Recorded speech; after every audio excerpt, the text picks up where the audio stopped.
지난 시간부터 우리가 계속해서 아담의 계보에 관한 말씀들을 우리가 살펴보고 있습니다. 먼저 아담의 계보에 관한 말씀을 살펴보았고, 이제 아담이 셋을 낳은 이후 계속되어지는 아담의 계보들을 우리가 살펴보았습니다.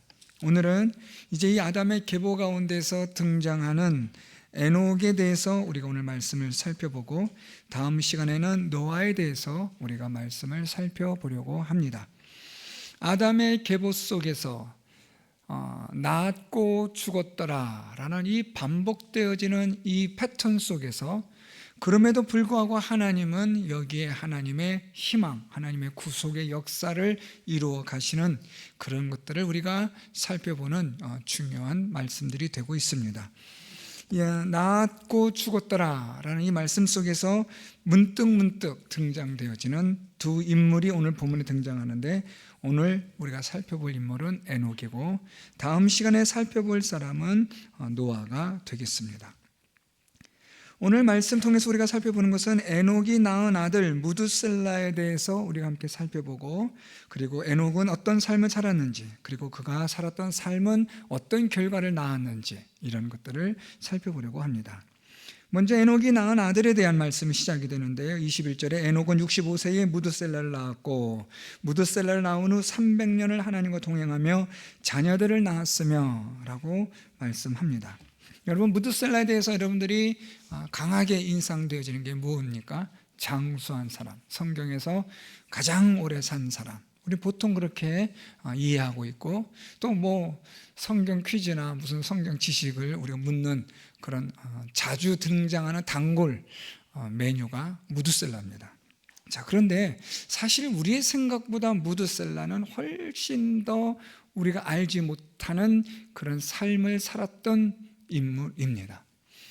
우리가 가지고 있는 성경의 자료는 그런 것들을 많이 우리에게 이야기해주고 있지는 않지만, 우리가 여러 가지의 자료들을 종합해 본다면 이 무두셀라라는 이 사람의 인물도 쉽게 우리가 그렇게 장수한 사람으로서만 우리가 기억하기에는 무언가 많은 부족함이 있는 그런 참 눈여겨볼 만한 인물입니다. 먼저 이 무두셀라라는 이 인물의 이름부터 우리가 살펴볼 필요가 있는데요. 이 무두라는 이 셀라하라는 원래 이름이 전체적인 번역이 그렇게 되는데요. 이 무트라는 이 히브리어는 죽다라는 뜻을 가지고 있는 단어입니다. 그리고 셀라라는 뜻은 보내다, 던지다 라는 그런 의미를 가지고 있는데요. 다시 이 이름의 뜻을 정리하면 그가 죽을 때 심판이 온다, 이런 의미가 될 겁니다. 그러니까 이 무두셀라라는 이 의미는 그의 죽음으로 심판이 시작이 된다, 이런 의미가 되거든요. 그렇게 본다면 여러분, 이 무두셀라라는 이 인물의 이름이 범상치가 않은 거예요. 그냥 오래 살았다, 969세를 산 장수한 사람으로만 기억하기에는 무언가 좀 이름에서 말하는 것이 예사롭지가 않은 겁니다. 그렇다면 이 무두셀라가 그의 이름을 무두셀라라고 이름을 지은 이 에녹은 왜 이 아들의 이름을 죽음 이후에 심판이 온다라는 이름을 지어줬을까라는 거죠. 그리고 이렇게 좀 약간 우리에게 무언가가 있음을 보여주고 있지 않겠습니까? 이 무두셀라라는 이 이름부터 우리가 조금 잠깐 살펴보면, 여러분, 우리가 이 족보 나이를 조금 보시면 복잡해지니까 제가 자세하게 말씀드리지 않겠지만, 이 무두셀라가 969세 때 그가 죽었을 때 이 세상에 시작된 아주 중요한 사건이 하나 있어요. 그게 뭐냐면, 무두셀라가 죽던 그 해에 노아의 홍수가 시작이 됩니다.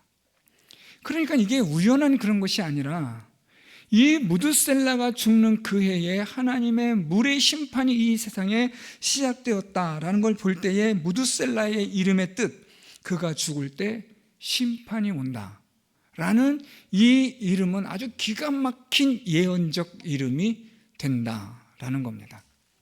이렇게 본다면 이 아들의 이름을 무두셀라라고 지은 이 에녹이라는 인물을 우리가 주목할 수밖에 없는 거죠. 왜 이 에녹은 자기 아들의 이름을 지으면서 그가 죽을 때에 그가 죽음으로 심판이 온다라는 아주 탁월한 통찰력을 그는 가지고 있었을까? 그러니까 여러분, 우리가 여기서 이런 추측을 할 수가 있는 겁니다. 에녹은 65세에 그가 아들을 낳았는데 그 아들을 무드셀라를 낳고 나서 이 에녹의 삶이 완전히 달라져요. 다시 말씀 볼까요? 21절에 에녹은 65세에 무드셀라를 낳았고, 22절 무드셀라를 낳은 후, 자, 그 다음부터 무슨 말씀이 기록이 돼요? 에녹이 하나님과 동행하며 자녀들을 낳았다. 자, 지금 65세 전까지의 에녹의 삶은 어떤 것도 없어요. 그런데 이 에녹이 무드셀라를 낳고 나서 그가 300년을 하나님과 동행했다라는 말씀이 툭 하고 등장하는 거예요.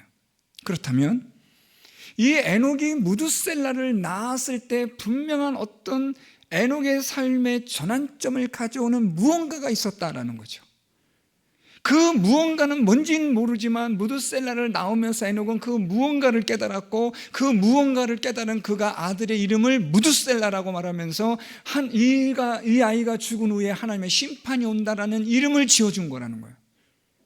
그렇다면 추측해 본다면 에녹은 하나님으로부터 이 무드셀라를 낳으면서 어떤 계시나 어떤 하나님으로부터의 무언가를 그는 깨달았다는 거예요. 이 땅의 죄악이 심각해졌고 여기에 따르는 하나님의 심판이 임할 것이다 라는 그 무언가의 메시지를 에녹은 알고 있지 않았을까? 왜냐하면 그의 아들의 이름을 그가 죽은 후에 심판이 온다라는 이 이름을 지어주는 게 흔한 이름이 아니잖아요. 그렇게 본다면 이 에녹이라는 사람의 삶은 무언가의 전환점이 있었다는 거예요. 그래서 이 에녹은 무드셀라를 낳고 나서 그는 어떤 삶을 살기 시작해요? 갑자기 하나님과 동행하는 삶을 살아가기 시작했다라는 겁니다.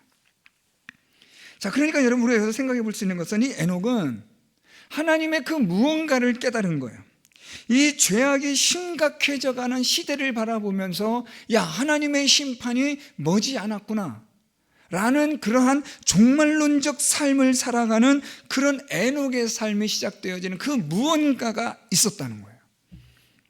이게 중요한 거죠. 여러분, 우리가 그냥 막 살다가, 우리가 대충 아무렇게나 살다가 어느 날 우리가 하나님의 말씀을 듣든지 읽든지 생각나든지 하는 순간에 아, 이게 아닌데 라고 하며 무언가 깨달아지게 된다면 우리의 삶은 그 시간부로 새로운 전환점을 맞이하잖아요. 그러니까 이 하나님의 말씀이 무언가 우리에게 부딪힘이 오고 깨달음이 오고 깨달아지게 되고, 그래서 그것이 우리의 삶의 전환점을 가져오는 것들을 우리가 많이 경험하고 있다고 한다면 에녹의 삶도 분명히 그러했을 것이다 라고 생각해 볼 수 있는 겁니다. 그래서 제가 좀 이 에녹에 대해서, 우리 성경이 좀 여기에 대해서 자세하게 언급을 안 하고 있으니까 조금 보조적인 자료들을 좀 찾아봤어요.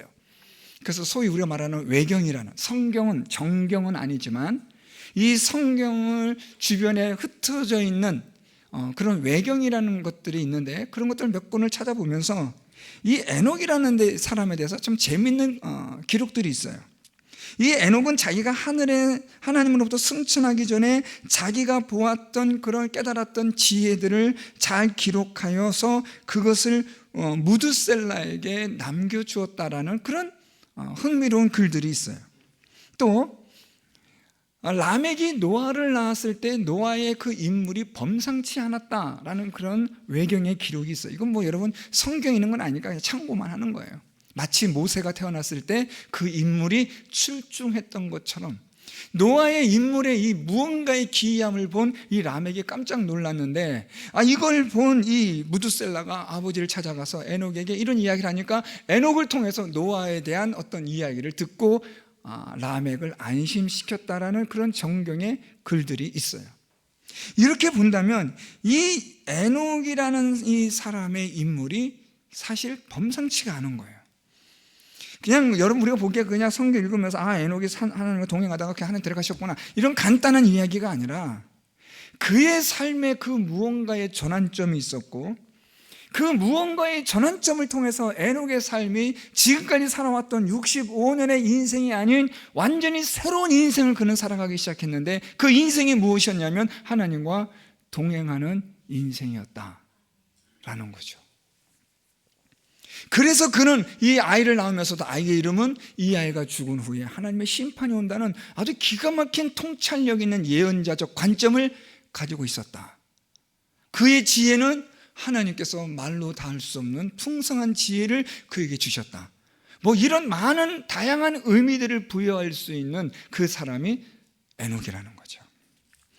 자, 오늘 이 에녹이 무두셀라를 낳았는데요, 300년을 오늘 말씀 보면 이 무두셀라 에녹을 낳고 나서 그가 이 300년을 하나님과 동행했다라고 말씀합니다. 자, 이제 조금 더 우리가 자세하게 살펴볼 단어가 동행하다라는 거예요. 이 동행하다라는 단어가 두 가지 의미가 있어요. 근데 이 두 가지 의미는 아주 중요합니다. 첫째, 이 동행하다라는 이 의미는 친밀함을 뜻해요. 이 친밀하다라는 히브리적 의미는 아주 깊은 친밀함이에요. 더 나아가면 하나됨의 친밀함을 뜻하는 단어예요. 그러니까 이 에녹이 하나님과 동행했다라는 말은 이 에녹은 하나님과 아주 친밀했다는 거예요. 마치 우리가 말하고 있는 신비적 이 믿음으로 말미암아 갖는 연합과 같은 그런 깊은 친밀감을 누렸다. 즉 성령 하나님과 우리가 동행함으로 우리가 하나님 안에, 하나님 내 안에, 내가 하나님 안에 거하는 그런 연합, 아주 친밀한 연합을 그가 누렸다라는 것이 동행하다라는 뜻의 첫 번째 의미입니다. 두 번째 의미는 삶의 방식을 따라가다라는 뜻이 있어요. 이 동행하다라는 두 번째 의미도 중요한데, 삶의 방식을 따라간다, 즉 다시 말하면 하나님과 동행했다라는 말은 하나님이 원하시는 방식대로 살았다라는 의미가 됩니다. 정리하면 이 에녹이 하나님과 동행했다라는 이 표현은 이 에녹은 하나님과의 깊은 친밀감을 누렸고, 하나님과의 깊은 친밀감 속에서 그는 하나님의 방식을 따라 살아가는 경건한 사람이 되었다, 이런 의미가 될 겁니다. 자, 여러분, 이게 중요한 이유가 있어요. 이것이 중요한 것은 우리가 그 다음 말씀인데, 그렇게 살았던 이 에녹을 하나님이 24절 중반부터 보면 하나님이 그를 데려가심으로 세상에 있지 아니하였더라 라고 말씀해요. 이게 중요한 이유가 하나님이 그를 데려가셨다라는 표현이에요. 이 데려가다라는 이 히브리어는요, 이끌어가다 또는 붙들다, 보호하다, 뭐 이런 뜻을 가진 단어인데, 하나님이 에녹을 이끄셨다, 붙드셨다, 그를 보호하셨다, 뭐 이런 뜻이 돼요. 하나님과 동행하는 사람을 하나님이 어떻게 하시느냐? 이끄신다. 그를 강하게 붙들어 주시고 그를 보호하신다, 뭐 이런 뜻이 될 거예요. 그러면 이 하나님이 하나님과 동행하는 사람을 하나님이 어떻게 하시냐면 그를 이끌어 가신다는 거예요. 어디로요? 오늘 말씀 보면 하나님께서 그를 저 영원한 하나님의 세계로 이끌어 가신다. 하나님은 그를 보호하신다. 무엇으로부터요? 죄와 사망의 세상으로부터 하나님은 그를 보호하신다. 하나님이 그를 붙들어 주신다. 이 세상에서 하나님과 동행하는 자의 삶을 살아갈 수 있도록 하나님이 그를 붙들어 주신다. 그래서 여러분, 오늘 이 에녹이 하나님과 동행했다라는 이 표현을 조금 더 정확하게 번역하면 하나님이 그를 이끌어 가심으로, 하나님이 그를 붙들어 주심으로 그는 하나님과 동행하는 자의 삶을 살았고, 마침내 그는 하나님이 이끄시는 저 영원한 세계로 들어간 자가 되었다 라는 뜻이 되는 겁니다. 그렇다면 이 에녹은 이 땅에, 이 세상에 살고 있는 죄와 사망 가운데 살고 있는 사람이었고, 그는 사망에 이를 수밖에 없는 존재였음에도 불구하고, 그의 본질이 흙으로 돌아갈 수밖에 없는 존재였음에도 불구하고 하나님이 그를 이 땅에 두지 않고 저 영원한 세계로 하나님이 데려가셨다, 이끌어 가셨다, 붙드셨다 라는 것이 되는 건데, 그렇게 본다면 이 에녹은 이 땅에 살고 있으나 그는 어디에 속한 사람이라는 거예요? 하늘에 속한 사람이었다. 하나님에게 이끌림 받은, 붙들림 받은 사람이었고, 그래서 그는 결국 하나님께서 저 영원한 세계로 이끌어 가신 사람이었다. 여러분, 이게 아주 중요한 의미입니다. 왜냐하면 이 세상은 어떤 세상이에요? 하나님의 저주를 받았어요. 죄로 인해서.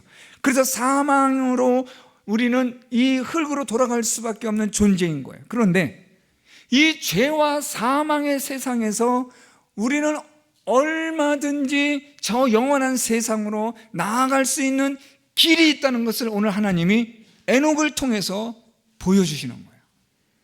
죄로 인하여 영원한 사망에 이를 수밖에 없는 우리 존재들이지만 언제든지 이것을 우리는 극복해낼 수 있는, 이겨낼 수 있는 그런 길이 있다는 것을 하나님 말씀해 주셨는데, 그 길이 무엇이냐면 하나님과의 동행, 하나님과 친밀함 속에서 하나님이 이끌어 주시고 붙들어 주실 때에 우리는 얼마든지 죄와 사망의 세상을 이기는 자가 되고, 이 죄와 사망의 세상을 떠나 저 영원한 세상으로 들어갈 수 있는 길이 있다는 것을 오늘 성경이 우리에게 말씀해 주는 겁니다. 그것이 이젠 예수 그리스도로 말미암아 우리에게 죄와 사망의 세상을 이기는 법을 하나님이 보여주신 거죠. 누구든지 예수 그리스도를 믿으면, 예수 그리스도 안에 있으면 그는 이 죄와 사망의 세상에 살고 있으나 그는 이 세상에 속한 자가 아니라 새로운 생명을 가진 자로 영원한 하늘에 속한 자가 된다. 그는 그 하늘의 영원한 생명을 가진 자로서 그는 저 영원한 세상으로 누가 이끌어 가시는 거예요? 하나님이 이끌어 가신다 라는 것을 말씀해 주고 있는 겁니다. 그렇기 때문에 오늘 이 하나님이 에녹을 데려가셨다라는 이 표현은 결국은 하나님과 동행함으로, 하나님을 믿는 믿음으로, 하나님을 의지함으로, 하나님이 그를 붙들어 주시고 이끌어 주시고 보호해 주심으로, 하나님을 믿는 그 믿음으로 인해서 우리는 어떤 자가 되느냐? 저 영원한 세상으로 하나님이 이끌어 가시는 자가 된다. 죄와 사망의 세상을 극복하고 이기는 자가 되게 하신다 라는 것을 에녹을 통해서 말씀해 주시는 거죠. 정리하면 에녹이 어떻게 하나님과 동행하는 삶을 살 수 있었는가? 하나님의 주시는 은혜의 깨달음이 있었어요. 하나님이 이 에녹에게 주셨던 그 깨달음을 통해서 에녹은 무드셀라를 낳으면서 그의 인생은 완전히 뒤바뀌어 버린 거예요. 이제는 그의 인생이 완전히 새로운 인생을 살아가기 시작하는 거예요. 어떤 인생이요? 하나님과 동행하는 인생. 이전까지 그렇게 안 살았거든요. 이전까지는 그래도 뭐 사람의 죄악된 본성과 본능대로 또 자기의 꿈대로 자기 생각대로 막 살았을 거 아니에요. 그런데 이 에녹이 무드셀라를 낳는 순간에, 무드셀라라는 이 아이를 태어나게 하는 그 순간에 그는 무언가의 깨달음을 갖는 거죠. 하나님 주시는 깨달음이 있었던 거죠. 믿음에 대한 새로운 전환점을 갖게 된 거예요. 그러고 나서 그는 하나님과 동행하는 삶을 살았고, 하나님에 의해서 이끌린 바 되어진 삶, 하나님께서 붙들어 주시는 삶, 하나님과 함께하는 삶, 하나님의 삶의 방식, 경건한 삶을 살아가고자 하는 그의 삶의 방식에 대한 대전환점을 통해서 하나님은 그를 저 영원한 세계로 이끌어 가셨다라는 겁니다. 그렇다면 오늘 저와 여러분, 우리에게 하나님께서 우리에게 주시는 전환점의 사건이 있어야 하는 거죠. 그게 있어야 우리의 삶이 달라지는 거예요. 그게 무엇입니까? 말씀을 통해 깨달아지는 거예요. 이게 참 중요해요. 깨달아져야 됩니다. 우리는 깨달아져야 움직여요. 깨달아지지 않은 상태에서 억지로 할 수는 없어요. 물론 잠깐의 억지로는 할 수 있어도 그것은 진정성이 없기 때문에 하나님이 인정하지 않는 거죠. 깨달아짐으로 우리는 비로소 행하게 되어지는 거죠. 하나님과 동행하는 삶, 하나님에 의해서 이끌려가는 삶, 하나님께서 붙들어 주시는 삶, 하나님께서 보호해 주시는 삶은 무엇이냐면 하나님의 말씀을 통하여 하나님이 깨달아지고 예수 그리스도가 깨달아져서 믿어질 때에 하나님께서 우리를 이끌어 가시고 하나님께서 우리를 붙들어 주시고 보호하여 주시고 이 죄와 사망의 세상에서 저 영원한 세상으로 우리를 이끌어 가시는 놀라운 하나님의 능력을 경험하게 되는 줄 믿습니다. 오늘 여러분, 이 에녹이라는 사람을 하나님이 그렇게 데려가셨다. 흥미로운 구절이 하나 더 있어요. 이거 하고 말씀드리고 마칠게요. 24절에 에녹이 하나님과 동행하더니 하나님이 그를 데려가심으로, 자, 그 다음 구절인데요, 세상에 있지 아니하였더라. 이 번역을 여러분 조금 정확하게 그냥 있는 그대로 세상에 있지 아니하였더라는 약간 의역이에요. 좀 부드럽게 번역한 거고, 그냥 문자 그대로 딱 번역하면 이렇게 돼요. 그리고 그는 없었다.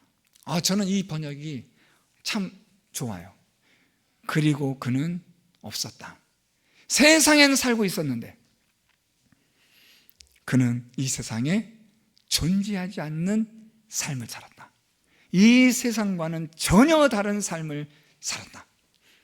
그리고 그는 없었다. 여러분, 우리가 이 죄와 사망의 세상에서 뭐 끝까지 있어야 될 이유가 있습니까? 예수 그리스도를 통하여 저 영원한 세상으로 가는, 저 영원한 생명을 얻기 위하여서 오늘 우리가 살아가는 이 세상에서 이 삶의 터전은 물론 의미가 있고 중요하지만, 그러나 궁극적으로는 우리에게는 저 영원한 생명의 나라로 나아가는 그것이 저와 여러분 우리에게 진정한 소망이요 목적이어야 하는 줄 믿습니다. 그렇기 때문에 우리가 예수 그리스도를 통하여, 하나님의 말씀을 통하여 예수 그리스도가 믿어지는 그 놀라운 은혜의 시간을 통해서, 깨달음을 통해서 이제 우리는 하나님과 동행하는, 하나님이 우리를 이끌어 가시고 붙들어 주시고 보호해 주시는 그러한 믿음의 여정을 우리가 살아갈 수 있게 된다는 거예요. 말씀을 통해 깨달아짐으로. 조금 더 번역하면 이렇게 표현할 수 있어요. 말씀을 통해 깨달아져서 믿어질 때에 하나님이 우리를 붙들어 주시고 이끌어 주시고 보호하셔서 저 영원한 생명의 나라로 저와 여러분 우리를 하나님이 인도해 가신다. 그는 이 세상에 살고 있었지만 그리고 그는 없었다. 우리는 저 영원한 세상에 속한 사람이기 때문에. 사랑하는 성도 여러분, 여러분은 이 세상에 살고 있지만 하나님 말씀을 통해 예수 그리스도가 믿어질 때에, 하나님의 말씀을 통해 하나님의 은혜와 사랑이 깨달아질 때에 그 믿음으로 이 세상에 살고 있으나 하늘에 속한 사람, 하나님에게 속한 사람이 되고 하나님의 이끄심과 붙드심과 보호하심 속에서 저 영원한 생명의 나라로 나아갈 수 있는 그런 하나님의 은혜와 복을 받는 우리 모든 성도 여러분들이 다 될 수 있기를 예수 그리스도의 이름으로 축원드립니다.